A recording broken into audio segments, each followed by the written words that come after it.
The Pacers are in the funkiest of funks. We got to talk about this 7-game losing streak. What went wrong for the Pacers over this weekend? Plus, Tyrese Haliburton says when he could return. And does this stretch make him more likely to be an All-Star? I think so, but we'll talk about it all today on the Locked On Pacers podcast. You are Locked On Pacers, your daily Indiana Pacers podcast. Part of the Locked On Podcast Network, your team every day.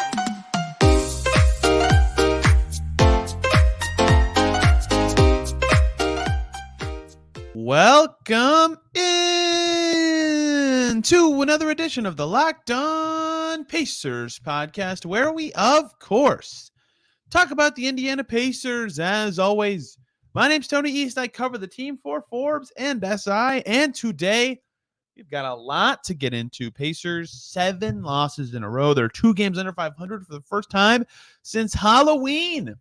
Yikes, that's not good. We'll talk about the weekend that was for the Pacers, some stuff that's gone wrong for them in this losing streak. Then Tyrese Haliburton says in 2 different places when he could be his reevaluation date, when he could potentially return to the court. We'll talk about that, when it could be. Could the Pacers get a win in that interim period? And at the end, I actually think Tyrese Haliburton's All-Star candidacy is better now than it was before his injury because of the way this team has played. We'll talk about that all today. Very short little note. I met a listener at a recent game from Rhode Island, which was super cool, the smallest state. And if you are that person, please send me a message because that's cool. And 2, if you see me at a game, please say hello. I love that. And meeting people who listen to the show every day. But today, let's start with the weekend that was. Pacers lose twice to the Nuggets. Not surprising. Even with Jokic out, Nuggets have 2, maybe 3 best players on the court in that game without Haliburton. So not surprising. They get thumped, though. That was surprising. And then they played the Suns without Ayton and Paul and Booker and some other guys. And Josh Okogie and Mikal Bridges and Saban Lee kicked their butt. That was surprising. And here the Pacers are, 7 straight losses, 23-25, worst record they've had since they were 3-5, worst record they've had since they were 1-4. Pick your time of the season, whatever you want to say. Pacers are not good enough to win games right now, and they're trying stuff, right?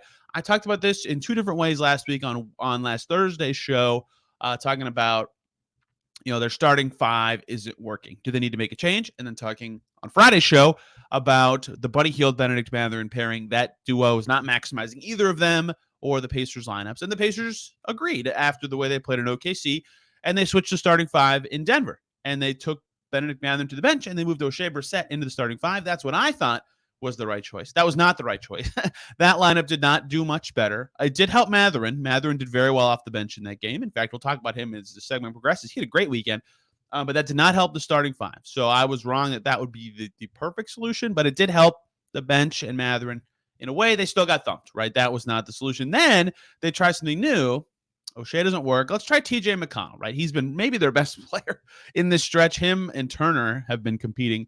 Turner and Mathurin, have been competing for that title in the stretch without Tyrese Haliburton. They try McConnell against the Suns. Now, the Suns, crappy team given who was available, but the McConnell starting 5 let Nembhard move back to where he got comfortable for a long time and kind of settled everybody into their roles. It made the bench a little rockier because they were staggering Nembhard and McConnell as the 1. That was the best lineup, though. The starting lineup in that game was a positive for the first time in a long time. I expect they'll stick with that for a little bit with Haliburton out because that was the one. But that's the kind of stuff the Pacers are trying. And they finally found some little stuff that worked, right? And Mathurin was great in both games. He led the team in minutes in Denver. He was second in Phoenix, besides McConnell played over 35 minutes in both, right? This isn't sacrificing minutes for him, which I think is very important. I think this is the way. But either way, I've talked for too long about not the Pacers' struggles. They lost both games. It didn't lead to wins, and that is where the problems start to arise. And this is the same stuff that's killed them this whole run, is what killed them this weekend. And I don't want to feel like I'm beating a dead horse, but it's stuff they have to correct. It's the problems that plague bad teams,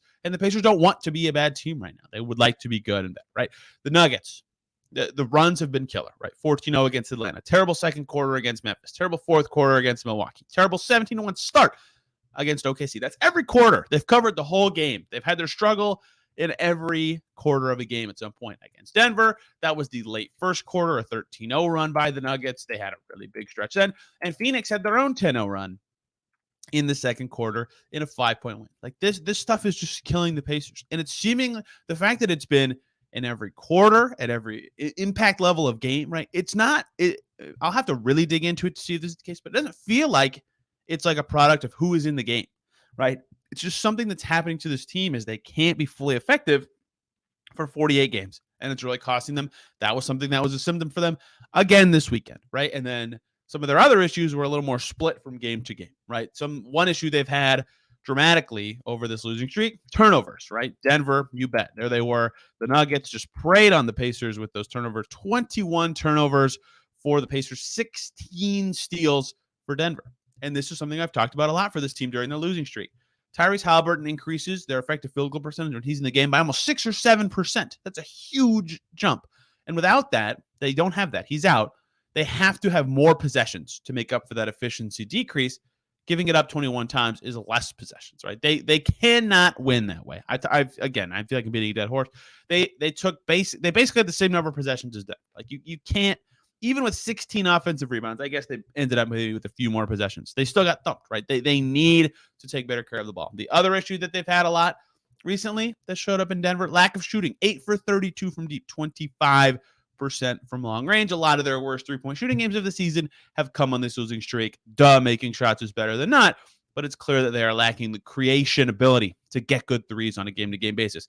And then they do a little bit better in both of those categories in Phoenix, right?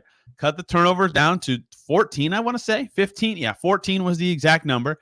And they go 35% from deep. Acceptable numbers. You can win a game that way. You might not, but you can win a game that way.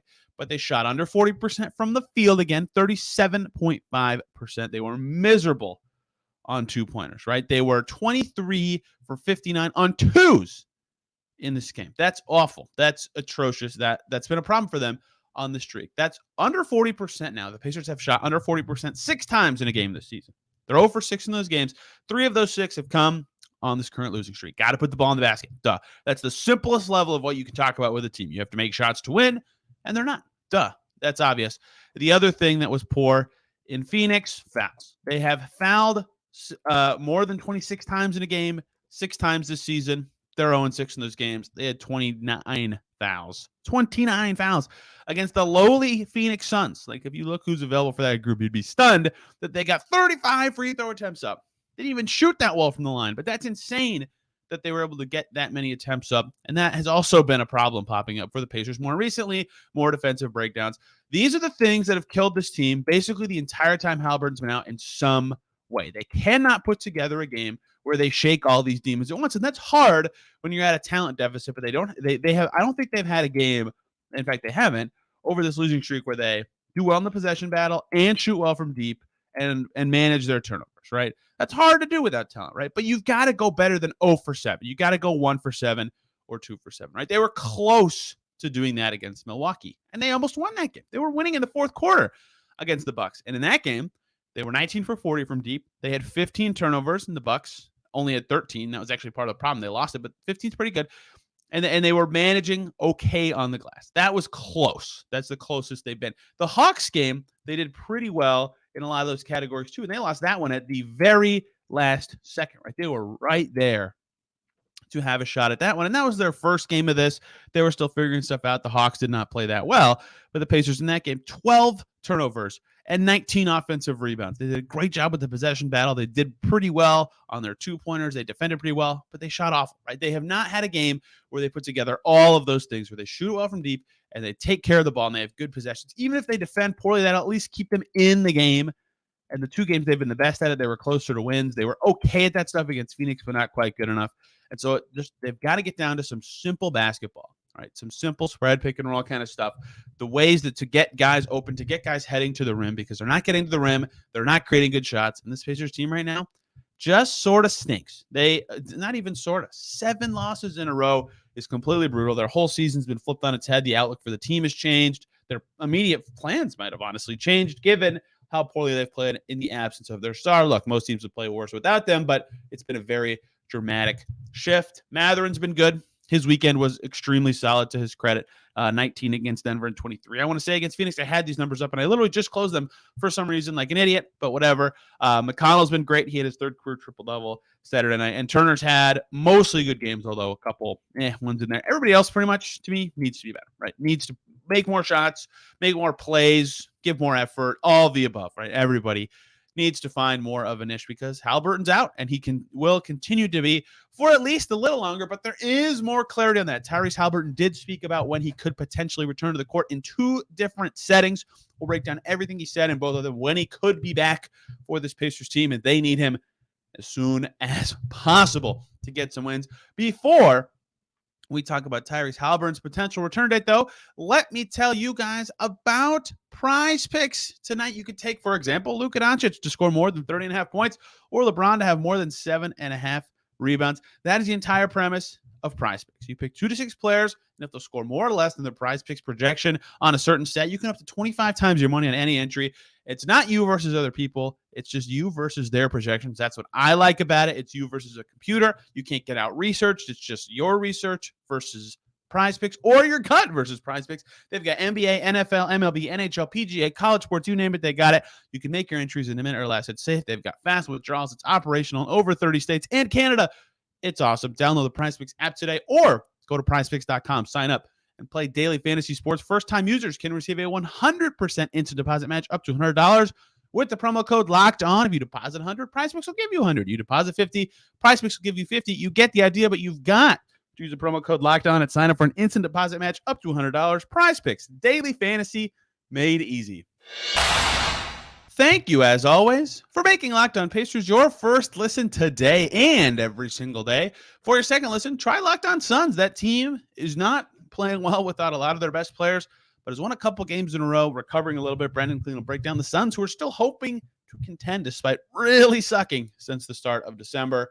They got a much-needed win against the Pacers, of course, on Saturday. Let's talk about Tyrese Haliburton, who spoke twice, first of all, publicly, that came out over the weekend in ways that described when he could return, his injury status, all sorts of stuff that fans have been dying to know. Unfortunately, has not been made available to media, which is totally fine. Players who are injured do not need to talk to media, but thankfully Tyrese Haliburton did in 2 different ways, and we will break those down today. First and foremost, Jeremiah Johnson of the Valley Sports broadcast, the Pacers sideline reporter, posted a photo of Haliburton getting some shots up at a shoot-around this weekend. I think it was Denver. It might have been Phoenix. There's a back-to-back, but one of the 2 games. And then during the broadcast of said game, Haliburton and Jeremiah Johnson actually spoke. He talked, and he said, time is my best friend right now, Tyrese Haliburton said. He said his knee feels perfectly fine, and he's running. It's the elbow that is the tricky part for him on the road to recovery. So of the 2 injuries, it seems like the knee one's good if he's able to run, especially now. That's good news. He was off the crutches really quickly. We'll talk more about that in a second. And it's the elbow he's dealing with. Now, he also went on JJ Redick's podcast, and let me pause and say, if you haven't listened to this episode of Old Man and the Three, where JJ and Tommy Atler discuss the Pacers and then interview Benedict Mathurin for like 35 minutes and then bring on Tyrese Haliburton, you got it. It's really good stuff, and it'll teach you a lot about the Pacers.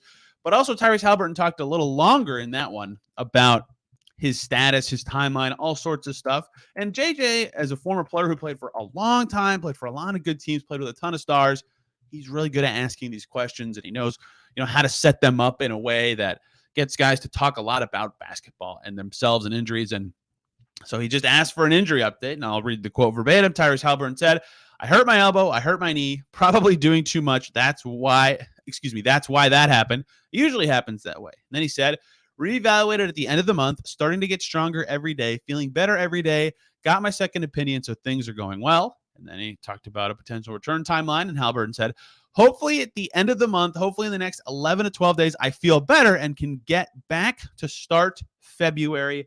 That's the goal." So there's your first indication from Haliburton of when he could return, early February. He goes on to say even more when asked about his road to recovery and all sorts of stuff like that, his conditioning level. He said, quote, "I left the Knicks game on crutches. I was on crutches for like 2 days. After we found out through the MRI, nothing was structurally wrong with my knee. I was then encouraged to not use the crutches as fast as possible. So I did that.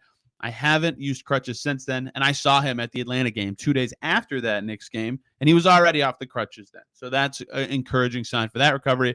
And then Haliburton said, "I'm starting to walk with full comfort in my leg. So running starts now. Actually started today. We're going to rev up moving forward. Legs feel fine. It's just more about getting my elbow right." So that's twice now he said that the elbow is the thing. I think that's noteworthy to talk about is I think he can get in shape and be ready to go, but he's got to be able to, that's his shooting elbow, right? Like, excuse me, that's not his shooting elbow. He's got to be able to use his elbow to like hold the ball and move around the court and things like that. I don't know why I thought it was his shooting elbow, but either way, he's got to be able to use that to like control the ball and make passes and all sorts of things. So that is the key hurdle on the road to recovery. And now we have from Tyrese Haliburton the timeline, and that's sort of matches what the Pacers statement said, right? I think it was the 12th when it came out.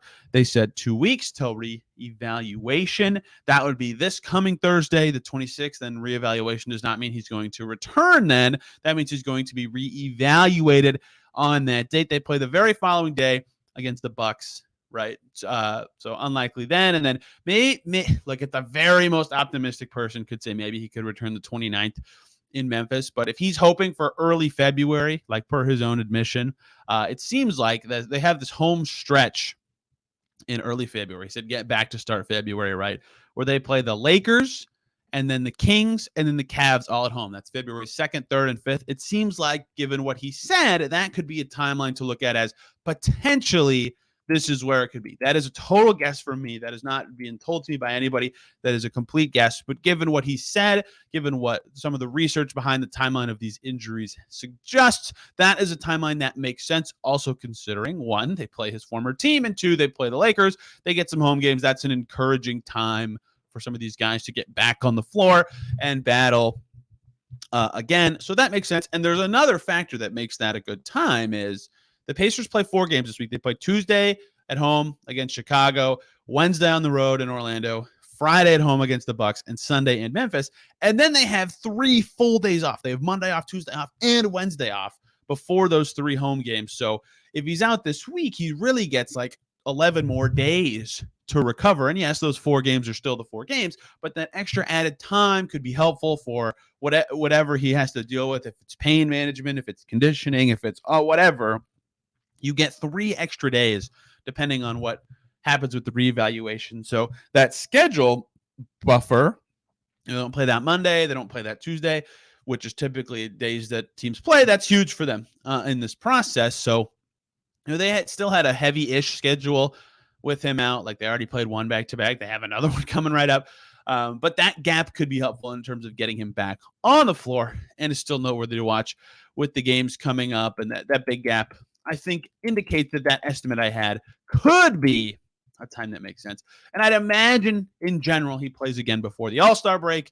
Obviously that starts not till the 15th, but there you go. I don't know when he's thinking. I know when the Pacers are exactly thinking. If they have a target date, like remember Oladipo, we that interview with Shams Charania said the 29th. That's the date that we've kind of identified that makes the most sense. I don't know if Haliburton has that in his head or anything like that, but he said early February is what his goal is, and given the nature of his injury and where the Pacers are headed, that makes a lot of sense. Now with him out, it sort of exposed how much of the Pacers' identity is kind of the stuff that Haliburton can let them do and is very good at. And they've tried to make some small and needed changes. I've talked about that kind of stuff. They thought they could play the same way mostly, but they kind of can't, right? They have to slow it down a little bit. They've been playing pretty fast to their credit.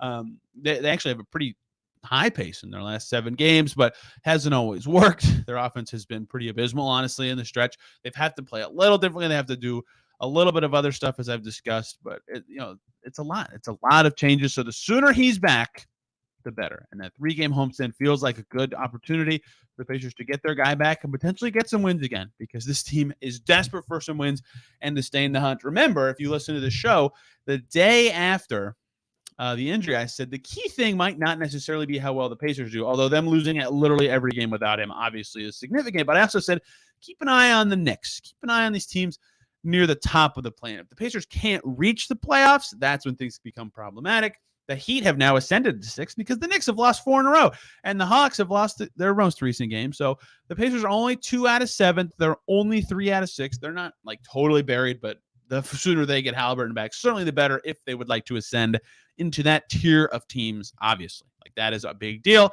because they're also only a half game ahead of 10th, the Bulls, who they play on Tuesday. That's a huge game for their prognosis, and looking at the Raptors and Wizards matters as well. So in terms of the 6-7, they've kind of gotten lucky despite this awful losing streak that they're on, but The Raptors just won today. The Bulls have won 2 in a row. There's still teams on their tail that matter when they're having this dramatic of bad results. Let's talk more about Haliburton and his all-star candidacy. I think this is very interesting to think about in lieu of what has happened in the last couple weeks. 7 games out. Pacers have lost all 7. I think that actually helps his all-star candidacy, and I will explain why to close you out today. But before we do that, let me talk to you guys about FanDuel. The NFL playoffs are here, and we're really excited about our new sports betting partner for Locked On because they're the #1 sportsbook in America, FanDuel. And if you're new to FanDuel, that's even better. They have so many great features that make betting on sports fun and easy. New customers join today and get started with a $150 in free bets guaranteed when you place your first $5 bet. Just sign up at FanDuel.com/LockedOn. FanDuel has all your favorite bets from the money line to point spreads and player props. Plus, you can even combine your bets for a chance at bigger payouts with a same game parlay. Football's going on this coming weekend with those. I think the Eagles are going to beat the 49ers, for example. And now you can get all these kind of bets and lines over on FanDuel on an app that's safe, secure, and super easy to use. So football fans, don't miss out. Place your first $5 bet and get $150 in free bets. Win or lose at FanDuel.com/LockedOn. Make every moment more with FanDuel, official sportsbook partner of the NFL. Thank you, as always, for making Locked On Pacers your first listen today and every single day. For your second listen, why not check out Locked On Nuggets? They beat the Pacers without Jokic, and that team is rolling. Matt Moore and Adam Mares will break down the Denver Nuggets, top of the West. They are looking awesome. They're super fun to watch, and those two guys do a great job discussing the Nuggets. Let's talk about Tyrese Haliburton's all-star candidacy. This stretch has been brutally awful for the Pacers. They've lost 7 games in a row. They have not looked good in many of those games, but Tyrese Haliburton's all-star candidacy might be just as good, if not better, than it was before this stretch started, right? He's still 8th in the voting to be a starter. The final votes were this weekend. You can no longer vote for all-stars. The final voting returns that were announced by the NBA. He was still 8th among East guards. It's look, it's not a talent contest. It's a popularity contest. And whatever, I don't care about the voting. But he's probably not going to be an all-star starter. But the coaches vote for the reserves. And I think Haliburton's case is still very good. And the stretch has kind of shown how valuable he is and how talented he is, right? The Pacers are now 1-8 this season without Tyrese Haliburton, right? That is like a 9 or 10 win team over the full course of a season. That's look, this is stripped of a lot of context. They obviously would not be that awful if they played a full season with a roster without him, but you get the idea. But when he did play, they're 22-17. That's 46 win pace, right? That's a 56.4 win percentage. And if you look at the NBA standings, the 6th seed in the East right now is the Heat at 54.2 win percentage. When Haliburton plays, they're a playoff level team. They're not a play-in team. They're a playoff level team. Without him, they are near one of the worst teams in the entire NBA, right? Like Haliburton takes the Pacers from a playoff team one of the worst teams in the league to a playoff team. Now, granted, again, I do not think that the Pacers are 7 losses in a row bad without him. They have lost 7 in a row, but I don't think that's emblematic of who they really are without him. But that's what has happened. So the context that we have, the numbers that we have say, holy crap, is this guy mega important if you strip away the context. And it's not too crazy looking at the records to just show how important he is. Now, another one that has jumped out is how much the net rating swings have skewed towards his importance to the Pacers in his timeout, right? They've now played 1,336 minutes with Haliburton on the court this season and 973 with him on the bench. Their net rating with him in there, basically even when he's out, minus 3.58. Whew. Yuck, right? He's a 3.5 net rating swing. That's a massive net rating jump, right? 3.5 points of net rating. If you look at the Indiana Pacers this season, they go from 25th in the NBA at minus 1.9 to plus 1.6, which would be 10th. They'd be a top 10 team, right? Currently, the Pacers net rating is 25th in the NBA at minus 1.9. They would go to top 10. Tyrese Haliburton has a huge impact on this team's net rating. 3.5 points is a ton of points. And especially if you look at his offensive impact. It takes the Pacers from an offensive rating of 116.46 when he's in there. For reference, the best offense in the NBA is a 118. That's the Denver Nuggets. 116.4 is what the Jazz offensive rating is. They have the 4th best offense in the NBA. When Tyrese Haliburton's in the game, the Pacers have a top 5 offense. in the league, and he plays a lot of minutes. That's very good. When he's not in the game, or when he's out completely, the Pacers' offensive rating is 109.93. 109 offensive rating is the Hornets have a 109.5 offensive rating, and the Rockets have a 109.1 offensive rating. Those are the bottom two teams in the league.